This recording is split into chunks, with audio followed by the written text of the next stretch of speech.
Welcome back. This is the Pencil King Show, and today we're talking with Suzanne Redmond of the Left Brain Artist podcast, which I have been experimenting with Instagram, and that's how we originally connected, which I think is cool because I haven't been the biggest fan of social media, but I am now warming up to Instagram because it's so easy to get in touch with people. It's amazing. So, welcome, Suzanne. How are you doing today? Oh, I'm doing great. Thanks so much for having me. Yeah, let me just say Instagram is awesome, especially for artists, because it's all about the photos. You can't do an Instagram post with just words. It's got to have that photo with it. And that's what artists just are drawn to is Instagram. So yeah, I really promote that for all artists that just put all your art on Instagram and you'll start to magically, you'll start to get people following you. Yeah. Yeah, I've interviewed a couple people now, and it's just like there's no magic way to do it or rocket science or anything. You just go and try and get started, and then some good things will happen. I know a lot of people are afraid of posting their stuff, but it's just like it's okay to be where you're at. Um, but I'm really interested. I guess first of all, tell us a little bit about your podcast and where the idea came from to start it. And again, the name is the Left Brain Artist Podcast. Alrighty. Okay, so if for those of you who don't know the difference between talking about the left brain versus the right brain is what they say is your creative side. So when you're a right brain thinker, you're really creative, and the logic and orderliness might really blow your mind, where you just can't work that way because you're very creative. And then the left brain that's the logical. Those are the people who are good at math, maybe good at science. Those are the left brain thinkers. And you're not necessarily one or the other. Most people probably are both. I really think that everybody's creative, no matter how scientific they say. I mean, just think about engineers or architects. They're left brain, but then they're designing something, and that takes creativity. So for me, I have a degree in accounting. Was always good in math, and so my background is in the professional working world. When I got my degree in accounting, I worked in finance, I worked in financial analysis, all kinds of things like that. But I also always did art and crafts for fun. So at one point, I decided I'm kind of tired of the whole business world, and I started trying to sell my jewelry, which is something that I was always doing, is making jewelry and making other kind of art.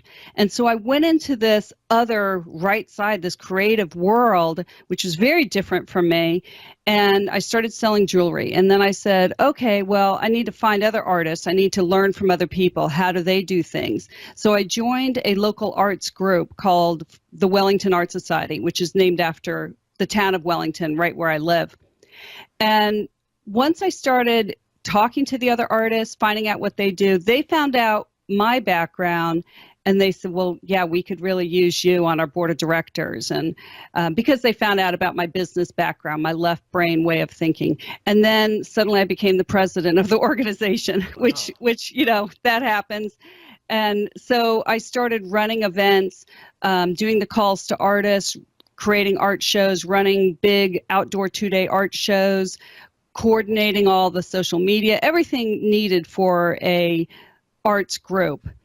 And after a while, after I did that for a couple of years, I said, well, geez, I really am bringing my left brain and my right brain together. I really am bringing the business into art. Why don't I really help people with their business and their art? Because a lot of artists, they get very scared when someone says, oh, if you're going to submit for this show, you need an artist statement. You need to write an artist statement. And they say, oh my gosh, I can't do that. Or, oh, you need to take care of your finances. It's the end of the year. You need to give this to the accountant. And they say, oh no, I can't do that. So I really started helping artists with their business side of things. And then after a while, I was so involved in the arts community in Palm Beach County, Florida, South Florida, where I'm from, that's when I said, you know what? There's so many local artists that I'm working with, and they're so fabulous. I want to get their art out into the world. And that's when I started thinking about hosting a podcast, because I could interview artists and then tell you in Winnipeg about somebody in West Palm Beach, Florida, an artist you never would have heard of before.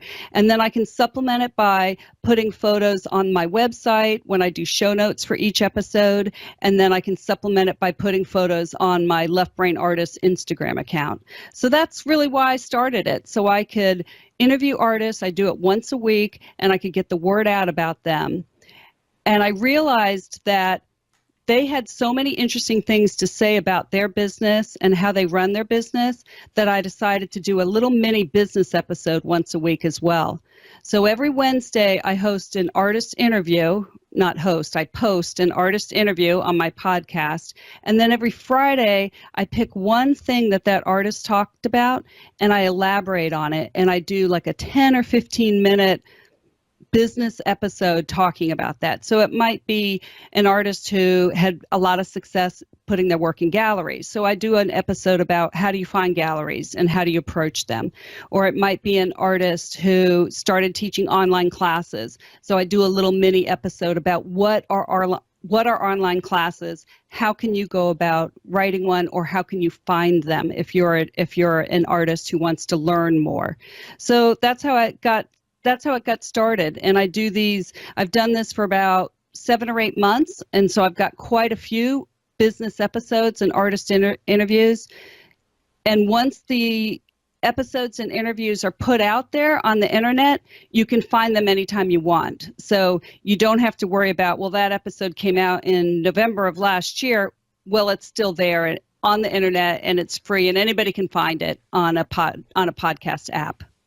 Yeah, and I that's one of the things that I love about the format because, like, for people listening, that I try and break down what people are doing and give you like sort of the step by step while we have the guest on the show, so that I can get confirmation that this is the actual step by step. Because sometimes it's when you're interviewing, it's like this twists and turns of the story going all over the place, and it's just nice to have things laid out. But what you've done and what I really appreciate is you've just gone like 10 times more value, because it's not just like a step by step, but you're also creating, like, painting in the rest of the backstory in the background for how you actually can take this and use it for yourself. And so I would highly recommend, if you're listening to this and you've liked those little breakdowns that I've tried to do in the past and want to see somebody who's really good at it, what it looks like, go and check out Suzanne's podcast, because you're just doing a fantastic job, and I think a great service to the art community with the kind of business breakdowns. And I didn't know that that's where it came from, that you were an accountant before. And right. I'm always, bashing on accountants. Accountants unfortunately because I just feel like we're at opposite ends of the spectrum, and we have probably a lot to learn from each other. So it's like last year, that was one of my things where I started to go into bookkeeping and accounting, and it was just a weakness of mine, and many great things came from it. I'm still going to keep bashing accountants, and accountants will probably should rightfully so bash artists because of being, our own quirky natured self. But I think you really have it. You said it right when it's, we're both brains, and it's kind of right. Like when you can bring them together, then that's where you really want to try to be, that you're not on one side or the other one. Right, exactly. Yeah, because I've met so many artists, and if I ask them at the beginning of the episode, are you good in business? A lot of them may say, no, I'm not a businessman. I'm just an artist. But then by the end of the episode, you realize, yeah, they are good at business, or they wouldn't be a successful artist. They wouldn't be as successful as they are today, because they're coming up with such unusual and innovative ways to make money as an artist. Definitely.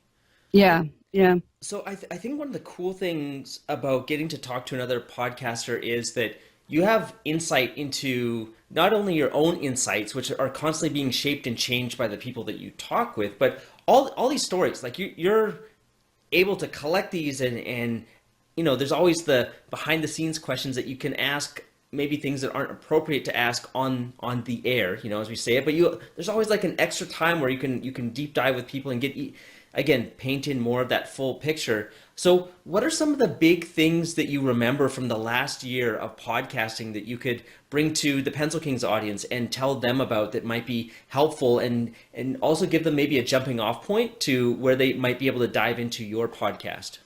Okay. All right. Well, I'll give you one as an example. There's a woman that I interviewed. Her name is Jennifer Loves Geronda, and she's a high school art teacher. That's her profession.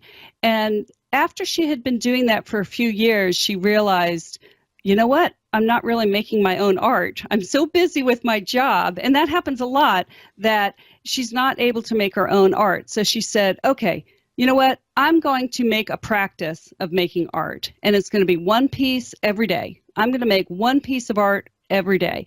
And so at first she brought out canvases, and after a while she said, okay, well, the canvases are too big. Let me just stick to paper because I am doing one piece every day. And so she decided to give herself a theme. Every month she picks a different theme. So the theme might be it might be animals, or it might be the color blue, or it might be wedding dresses, something like that. And so for 30 days, for that whole month, she's doing 30 pieces of art that match that theme. And then the next month she's doing something else. So if you think you can't do that, I would say don't tell yourself you're going to do it for a full year. Just say, you know what, maybe I'll do it for a week. Because I think if you do it for a week, you may find that it's not so hard. And then you say, oh, okay, I can do another week. Oh, okay, I can do another week. And what's happening, because she's picking one theme, she's getting really good at something. So if she says, I'm picking the color blue for my theme, she's doing all shades of blue because she's got 30 days to do 30 different blue things. So the PS to her story is she is in her 7th year of making art every single day for 7 years straight. Wow. And that's tremendous. And it was just because she wanted to prove to herself, yeah, I'm still an artist. I'm not just an art teacher. I'm still an artist. And 7 years later, she's still doing it. So that's a really cool story. Another story, and that was Jennifer Love Geranda. I just want to repeat the names if anyone wants to look it up. She was episode 5. Then there's another woman named Carrie Schmidt, and that was in episode 21. She moved to Seattle, and the reason she did that is because the climate suited her health better. So she had a very strong need that she had to move. But Seattle's very expensive. And she said, oh my gosh, I can't. I've got a small place where I'm living, but I don't have a place where I can have a studio. It's so expensive. So she thought out of the box. And I'm telling you about her as an example because artists figure out, because they're so creative, they figure out different ways to do things. So what she figured out, and the way to have a studio is, she decided to buy an old school bus. She saw this on, I don't know if it was Craigslist or what it was, but for the price of the school bus, let's see, how do I want to say it? She could buy an entire school bus for what it would cost her for 1 month of rent at a studio. Whoa. Yeah, Wow. yeah. So she bought this school bus. She painted the outside of it like one of her paintings. She does beautiful floral paintings. So she painted the bus pink. She calls it Rosie the art bus, and she painted flowers all over it. She gutted the inside and made it a studio. So now she can drive that bus and she can paint at the beach, or she can put it in the parking lot of an art gallery when she's showing her work at the gallery and they're having an art reception and people can see her bus. And there's a lot of bonuses to this. She puts art on different products like cell phone cases, water bottles, things like that. She sells them right out of the bus. She's got them right there. So that's somebody who just had a real problem and made a creative solution to it. And I just think that's fabulous that artists come up with great things like that. Yeah, like Yeah. farm trucks for artists. Yeah, right. Why not? Yeah. And I'll tell you about one other artist that I interviewed, Craig McInnes. He's a great example of somebody who is an artist in all aspects of their lives. So it's like he eats, drinks, sleeps art. He's always doing something artistic. And that was a conscious decision on his part. So one of the things that he's done is he's found other ways to make income. So it's not just selling a canvas. It's not just selling the original. So one of the things that he did is he got involved with what we have here we have a fairgrounds, the South Florida Fair, and then over Halloween they have what's called Fright Nights, and it's a group of haunted houses. And so he said, yes, I'm making art and putting it on canvases, but sometimes I do tattoos or sometimes I do makeup for art. So he approached Fright Nights, the Halloween event, and started doing makeup for the people who dress up as zombies and monsters. For it's about a 3-week period. Well, he's worked his way up from doing makeup to he's now the creative director in charge of all the haunted houses, and they do 4 or 5 haunted houses every year, and he oversees the whole thing with his other operational partners. So would you have told, if somebody said to him 5 years ago, yeah, I can see you running a huge multi-week $1,000 worth event. Yeah, you're gonna be the head of that. He would have said, no way, I just paint on canvases. But no, he thought outside of the box, and now he's been doing this for quite a few years. And it takes up a very busy, like August, September, October for him. But that's a big chunk of his art income for the year. Yeah, Very inspiring too. I love hearing stories like that because I feel that for whatever reason, when I'm talking to people, that they don't realize how much artists or designers play a part in our world. Like, there's so many right, things that even like door handles and wallpaper, like there's just, it's right. everywhere. Hmm. And we forget that. And if you ever find yourself looking at something, you're like, I could do a better job than that. You go to Starbucks and you get a coffee and you look at the new mug and they're like, or the new cup design, you're just like, I feel like I could do it better. It's like you probably can, so do Right. it. And you might not get the job Yeah, at Starbucks, but there might be like other coffee shops or just there's so much opportunity if you just start to be open to, hey, can I volunteer? Can I try something out? Could I try helping you right. make a better version of this? Because you never really know. And yeah, there's this whole starving artist thing that we talk about endlessly, it feels like.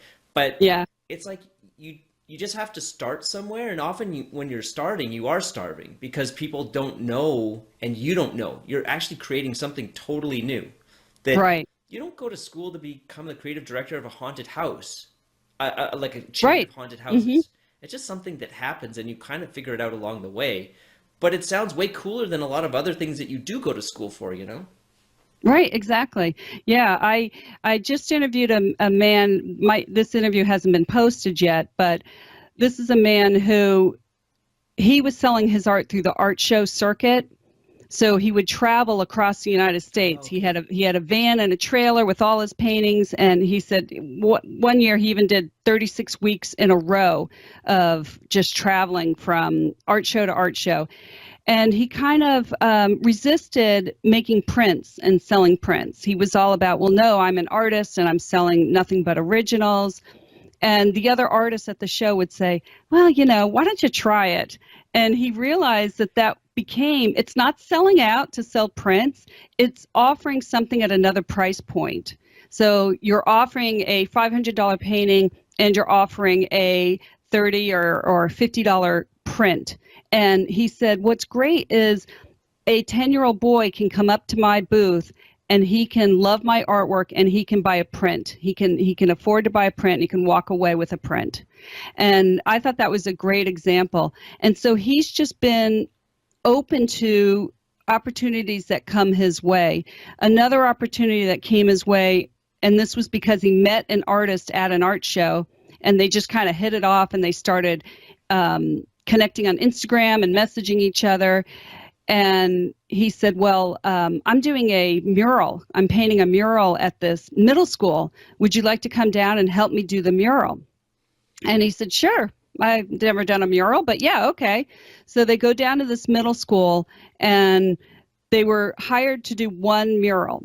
And so the two of them are walking around with the principal, and he's giving them a tour, and he's going to show them the wall he wants them to paint.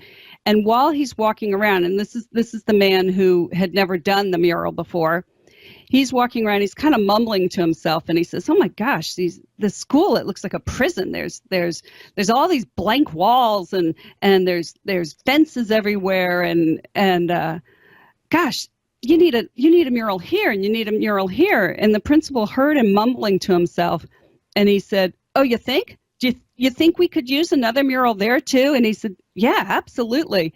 Well, they really, once they started, the principal and the administration really liked what they were doing. And before the week was over, they had done 6 murals at that Whoa. school. Yeah, yeah. And so, I mean, just they got a story in the news. They were in the newspaper just because they were just transforming this school. And I heard about these 2 artists because the school is near me. It's about 15 minutes from my house. And so I'd seen it on the news. And that's how I found out about them. And I looked them up. I looked both of them at their websites, looked at Instagram, and then I emailed them both. And I said, hey, do you want to be on the podcast? I think you have a great story. And by the way, I'm emailing the other guy too. I'm emailing both of you. And so they both called me back and said, absolutely, we'll both be on your podcast. So yeah, I was inspired by somebody who just did something very interesting. And all the artists that you deal with, the street art, the murals are becoming very popular in different cities. And you need to just look at it as anything else you did. The first time you painted on a canvas was the first time, and you didn't know what you were doing. And the same thing with doing street art and painting a mural. The first time you do it, it's a little nerve-wracking. You don't know what you're doing, but it's like anything. You talk to other artists who have come before you. You research on the internet. Is there a special paint we use on a wall for outdoors? How do we do this? And a lot of people are turning to street art because it's so popular right now. And it's simply another source of income for an artist. So they're not so starving anymore. Yeah, definitely. And I just had a meeting on 2 days ago with someone who's helping me out in the city here, who's doing the same thing. She's a city planner and she's trying to beautify urban spaces, and wall art and murals is a big part of that. And sometimes I see these murals and they're so detailed and intricate, and there's one in my city it's hard to miss it. It's photoreal, and the electricity company sponsors it, I think. And so Okay. in my mind, that was always the standard of how, let's call it good, because I feel like it's very subjective what is good or not in art. It's Right. totally up to each individual person. But it was realistic, at least. We could say that it was realistic. And so in my mind, that was the standard. And then I started to see other people painting murals there was someone who I had met, and he was painting it in a hospital, and it wasn't realistic. It was just very bright and colorful, and it wasn't really detailed. And I was just like, wow, this space, like I could think of any time I've been in a hospital, and I never felt like it was somewhere that I wanted to be. And maybe you never really do want to be in the hospital, but at least it's a bit better with the Right. art on the walls, and it's colorful. And if you're a kid, I just think it's amazing how, like, the power that we have, and to transform these spaces. And I think that we underestimate the power that we have, a lot of us, that we can't see. That's like that little doodle that you're doing on the computer or in your sketchbook with your markers or whatever. All you need to do is just turn it into like something beyond the sketchbook, and now people are Right. interacting with it and they're inspired, and you did that. Yeah, yeah. And when you're reaching and thinking about doing a project that you've never done before, one of the best ways to jump into something like that is to collaborate and to find the artist who's done it before you and look at how he does it and say, hey, next time you have a big project like that, can I be your assistant? Can I help you out?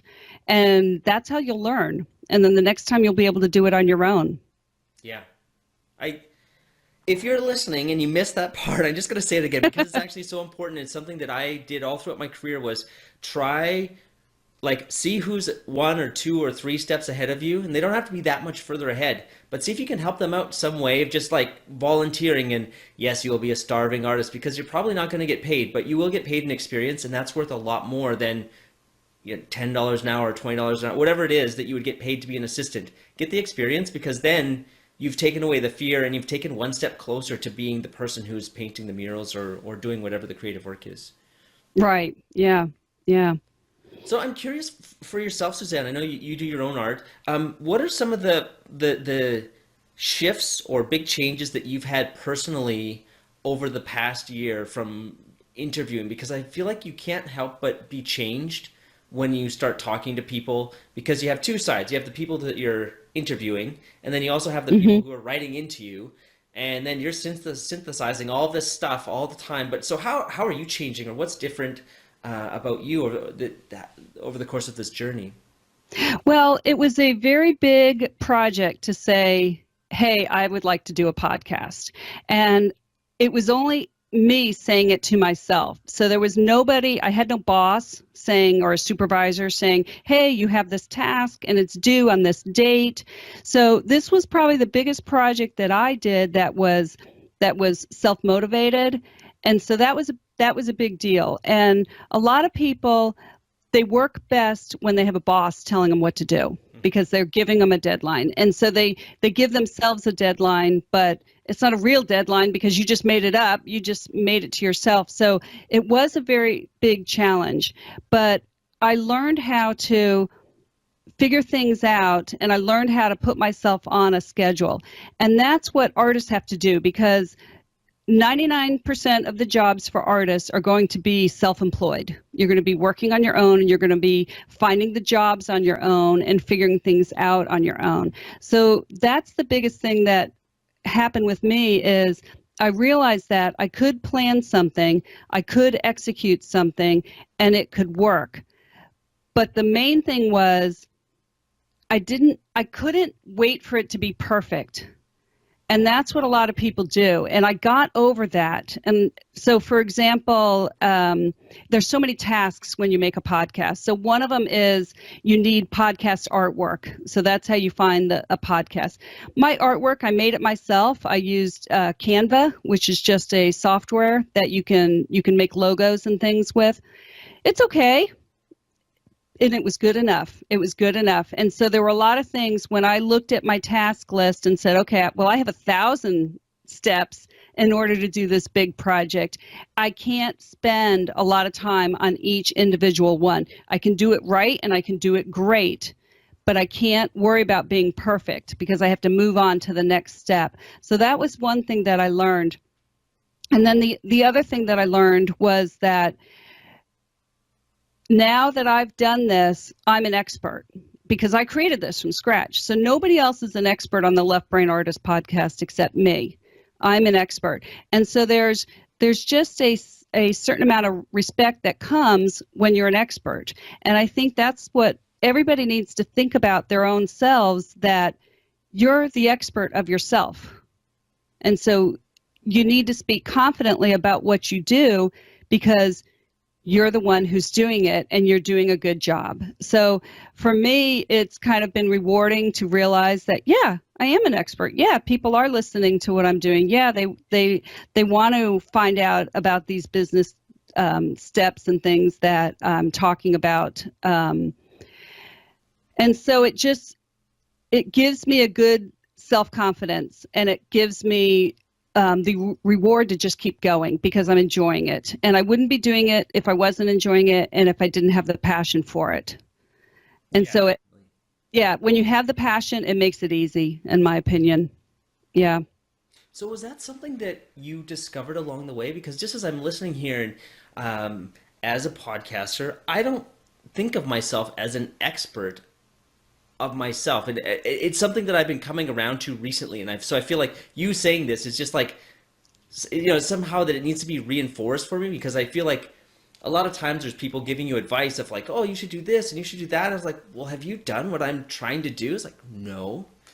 Well, then are you qualified to really give me advice? Like, well, I know how the internet works. It's like, well, maybe you do and maybe you don't, but you're not the one putting in the hours here to figure out this Right. stuff and do this stuff. And it's just like, I'm wondering if there's a point where it's like you flipped a switch. And that's the reason that I ask, is for, on behalf of the people listening, if they're not thinking of themselves as an expert, maybe they need to.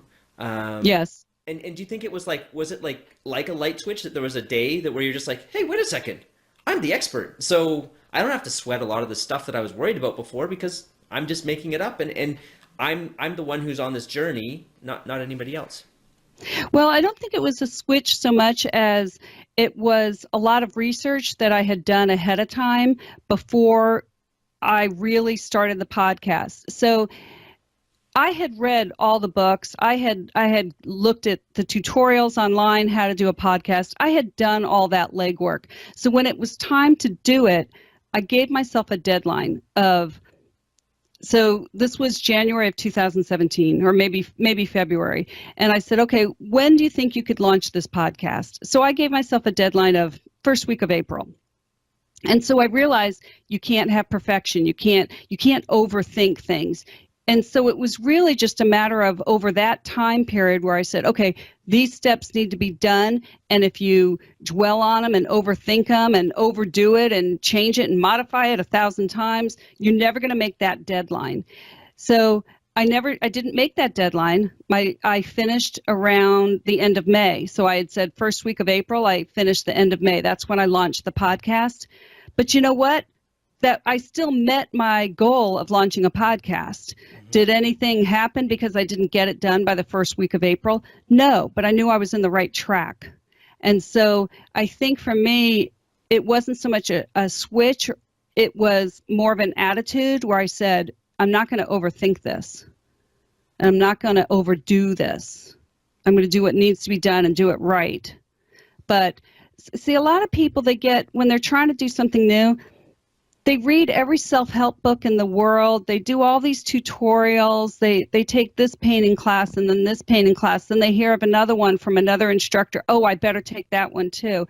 Well, then you never get around to actually making the painting and submitting it to a gallery or a show, because you're still just revising and redoing and learning more and more and more. At some point, you have to say, okay, I'm ready, and I'm going to start this. Mm-hmm. And so I think I was just tired of not starting, and maybe I just got to that point where I just said, I'm just going to start. Gosh darn it, I just need to start, and that's what I did. Yeah. So maybe I was the queen of overthinking, and I got tired of overthinking, and I said, I'm not overthinking anymore. Yeah. I really like that, and I like how you explained it. It kind of, I'm thinking back on my own journey where, like, for what it was like that was maybe similar, and I feel like there's certain things where, like, let's say starting a podcast where you meet someone and they're like, oh, cool, you have a podcast, I have a podcast too, and you're like, yeah, like I read this book and I took this course and I did this and then I redid this and then I hired this person to do my music, and the other person's like, oh, cool, that sounds really neat. I just started. And you're kind of like, right. your jaw just hits the floor, and then you're like, well, how many listeners do you have? Because you're just trying to like gauge something, or just find, like, are they serious? They just started, they can't be as serious as me. And it's like, no, they just started, they're having fun, they've got tons of listeners, and they're having a blast doing it. And that's really, I think, what this should be about, that hopefully, there's other benefits to it. But if you're not enjoying it, like you said, why would you go down this path? But I kind of, I love that when life reminds me that sometimes you can just start things and you don't have to have it figured out. And yeah, there are books and other things written, but other people have figured it out with nothing. Like, they just did it. They're just like, well, I know podcast is audio on the internet. How do I do that? And then they just, in a weekend they're up and running, and it's like, what?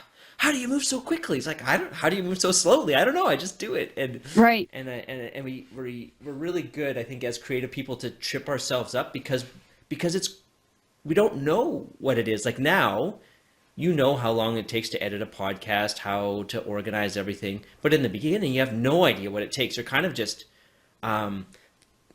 taking a guess. And this will be my last question. But when you're doing a work that you've never done before, how do you approach it? And I'll tell you how I do it, just to give you a frame of reference. So what I've realized is that I'm really bad at estimating my time. So if I said, well, I want to start a video podcast, or I want to move to YouTube instead of just being audio only, which is kind of what we've been doing, I have no frame of reference. I don't know how long it's going to take. So is it like 10 hours, 100 hours? I don't know. And it's hard to plan, and I can really beat myself up when I don't meet my plan. If I said, oh, by Friday I'm going to have it done, and I don't, then I start to feel bad. But now what I've realized is just Well, for those big things that are important that you want to do, and I know for someone listening, they want to make a graphic novel or they want to have, go into an art show or something. Now my framework is, well, did you put in an hour or two of solid effort for the day, or whatever you can put in, but keep chipping away at that task because eventually you're going to get somewhere. It might not be where you initially set out to get to, but now that's my strategy when I can't estimate time accurately and I'm going into the unknown. How do you do it with new sort of like creative tasks? Do you have any strategies? Well, yeah, a couple of things I can think of is, okay, so let's say it's a fairly large task, so it has a lot of different steps. I can't think of an example. Well, let's say I haven't done this, but let's say it's to paint a mural. You've got the job to paint a mural, and so you figured out that there's a lot of steps. And so one of them might be that you first have to do a sketch because that needs to be submitted to the people who are hiring you. They want to make sure that they like it, but they also want to make sure that you're not putting in, political symbols or nudity or something. So they always want to look at the sketch. So that's one step. And then the wall is 30 feet high, so you have to figure out how to get to the top. So that you might need to get some scaffolding and order that. So that's a huge task. You got to figure out how do you do that. And then you might think, okay, well, it's 30 feet high times 90 feet wide. So that's a huge amount of paint. So I better look into cheaper ways to find this paint. So anyway, there's a ton of tasks. So what I do is I kind of list the tasks in a broad way, and then I'll take the broad tasks. So like scaffolding might be a broad task, but then within that there might be 10 or 15 smaller tasks. So if I start conquering the smaller tasks, then you have a sense of reward because you finished a smaller task. But if you haven't finished the problem of how to get scaffolding yet, you may be mad at yourself. I still haven't figured this out. I've been working on this darn scaffolding for 2 weeks and I still don't really know where I'm going to order it from. But if you looked at the little task and you said, well, yeah, but today I made 3 phone calls. And today I talked to another artist who's ordered scaffolding before. So I think you kind of need the rewards of finishing things. And you're only going to get that if you break it down into smaller pieces. And the other thing that I do, if you just have a problem with just starting, if maybe you're either frustrated or overwhelmed or you think it's just impossible, like, oh my gosh, I've never done scaffolding. I have no idea what you do. You don't even start and you get that kind of that frozen state or that idle where you just can't even start. That's when I really break it down and I say, okay, you know what? I'm going to set a timer for 10 minutes and I'm going to work on this for 10 minutes. And that's it. Oh, That's it, 10 minutes. And 10 so minutes isn't you scary. it isn't. It isn't. Anyone can do 10 minutes. And so you work on it for 10 minutes and it's long enough that you do end up getting into a flow. And at the 10-minute, when the alarm goes off, you say, well, shoot, I'm not stopping now because I'm in the middle of this and I'm making some progress. So you say, okay, I'll set it for another 10 minutes. And I'll set it for another 10 minutes. And if you get to one set of 10 minutes or 20 minutes and you say, I've done enough for today because it's exploding my brain, this is a very complex task, well, then do it. Take a break and go to a different task, a different level on your to-do list. So that's what I do. I break things down, and then if I really have a hard time getting started, I just do the 10-minute jobs. Yeah. Yeah, that's great. I really like that because instantly I can feel that there's no fear. 10 minutes is like, okay, Yeah. I'll mess around a little bit, but then you're right. You kind of like trick your brain. You lower the barrier to entry, but now like you're starting like, well, now I'm having fun. It's like, yeah, Yeah. keep going. Yeah. Because with any job, there's going to be tasks that are ones that aren't your expertise or aren't your favorite. So like for artists, they have to get all their artwork prepared for a show. And then they say, but you need to write an artist statement because we're going to hang an artist statement on the wall next to your paintings. And you go, oh man, I hate writing. I don't know how to write an artist statement. I don't know how to talk about myself. And artist statements are usually about 2 paragraphs. So they're like 8 sentences. They're so small and manageable, but they are the biggest thing that worries artists in terms of writing, or like the about page of your website. Oh my gosh, that blows their minds. So yeah, if you can just look at it and just say, yeah, I'm just going to work on this for 10 minutes, then you can handle it. That's great. Yeah. Well, I think that's a perfect place to end. Where should we send people if they want to find out more about your podcast? Well, you can go to my website, which is SuzanneRedmond.com, and I'm going to spell my name for people who are just listening. It's Suzanne, Suzanne, Redmond, Redmond. So on my website, I have a tab for podcasts, and then below that, there's one tab for the list. So you can just scroll through the list of podcasts and see if there's a business episode that you might be interested in, or see if there's maybe an artist that you've heard of and you want to listen to. And then the other tab is show notes. And then, so when you click on, like if I interviewed Mitch, for example, and he's going to be on my podcast, if you find which episode is his, and then you click on it, then I always have photographs of the artist's work or whatever it is they do. So the show notes will show you the visual, because my podcast is only audio. And you can also listen directly on my website. I've got a link there, or you can just look for the Left Brain Artist through any of the podcast apps. And so you can find them for free on your iPhone, on Android, anywhere you look. Awesome. And as usual, we'll have notes as well over at pencilkings.com/show. So that's the easy one. If you miss that, you can always hit rewind, but that's a place to go, and we'll have show notes with this episode. So thank you so much, Suzanne. I really appreciate you coming and helping, just spread the knowledge that you've gained from interviewing so many people. I think that I'm going to be doing more episodes like this, because I think it's just such a great way to spread kind of like the best of, or the most memorable episodes. So I really appreciate it. Well, thank you very much, Mitch. It's been fun talking to you. Thanks for hanging out. I hope you enjoyed this episode. We'll be back next week with an art business coach, and she's got some awesome, simple frameworks that anybody can use to take the next steps to go from hobby artist to something a little bit more serious. So I hope you enjoy that. And in that interview, we also talk about my book, which is now available on Amazon. So if you go over to Amazon and look up Digital Artist Career Blueprint, you can check that out. And if you want show notes, you can always head over to pencilkings.com/show, and everything from the episodes will be there. See you soon. Scope demands patience, skill, years of practice. Ah, you talk like a fool. I would trade a century of practice for an ounce of inspiration.